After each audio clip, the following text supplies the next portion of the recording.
So a while ago, one of my blogging buddies asked me for a video tour of the workshop. So here's the new workshop. Right now, it's all in boxes and on crappy stuff. You can see that we're in a one-car garage and pretty much everything's in boxes, but I've made a little bit of progress. We'll come around here and you'll see that I actually have clear floor space. A few weeks ago we didn't have any of that at all, but this space is part of a one-car garage, and there's actually a two-car garage we have on the other side, so there's 3 bays here altogether. So I get this bay for one of the workshops. Now, it's not really big enough for everything that I want to do, but in this area here, we're going to put some of the heavier equipment.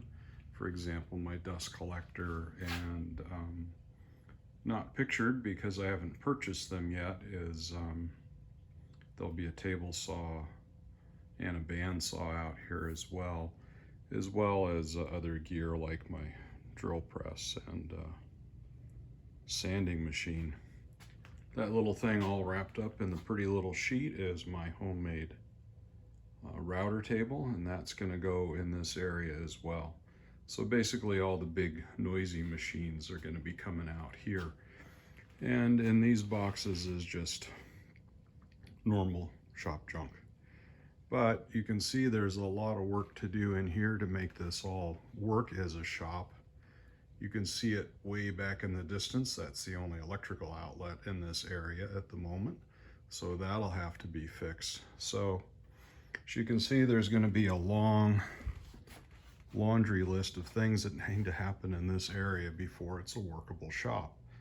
Electricity, there's no heating and cooling in this particular shop, so if I'm going to use it more than just a few months out of the year, I'm going to have to come up with a solution for heating in the winter and cooling in the summer. July and August out here in my area can be pretty hot and uncomfortable working in a workshop like this, so that'll have to be taken care of. But I'm not entirely sure how that'll work, but we'll see how it goes. So this is actually progress, because as of, I don't know, about a week ago, this was just a sea of boxes and you didn't even have floor space. Now this is just one of the areas that I have available. I'm going to walk you around the back. This is kind of our backyard. I got a little shop cart there that I'm doing stuff on. This is one of the patio areas. An old play structure there that's destined for demolition.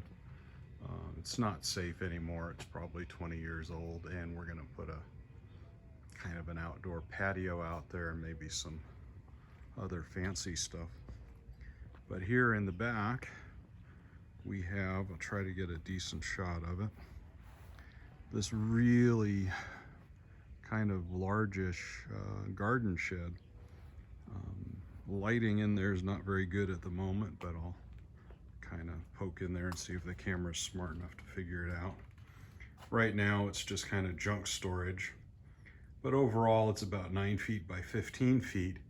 And the original intention was I was going to convert this into basically a 4-season shop with air conditioning, heating, and everything. And this would be an area where I would do smaller projects. My scroll saw work, my marquetry work would double as a finishing room because you need to temperature control that kind of stuff.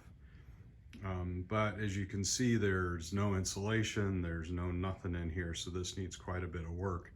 There are a couple of electrical circuits that come out here, so I do have some power, but not a lot.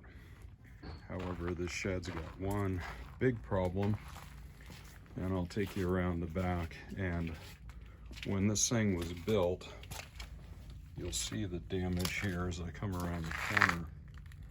Hopefully you can see that on the video. But whoever built this, the siding actually touches the ground, and all that warping and so on is water damage, and water actually leaks into the shop building. So, or into this shed. So we'll have to do something about fixing that up, and it turns out that it happens all the way around the shed building. So before this thing is usable, it's gonna have to have a lot of work done to it. Insulation, fixing the water issue, which might turn out to be a pretty big issue. But that's kind of the shop thing. And then finally on the list of things to do is that hill. It needs to be terraced, and the watering, the irrigation is broken at the moment. But I'm gonna leave that for another time. If you guys like this kind of vlog sort of thing on in addition to my normal written blog, let me know in the comments, and I'll probably do more and probably get better at it as time goes by.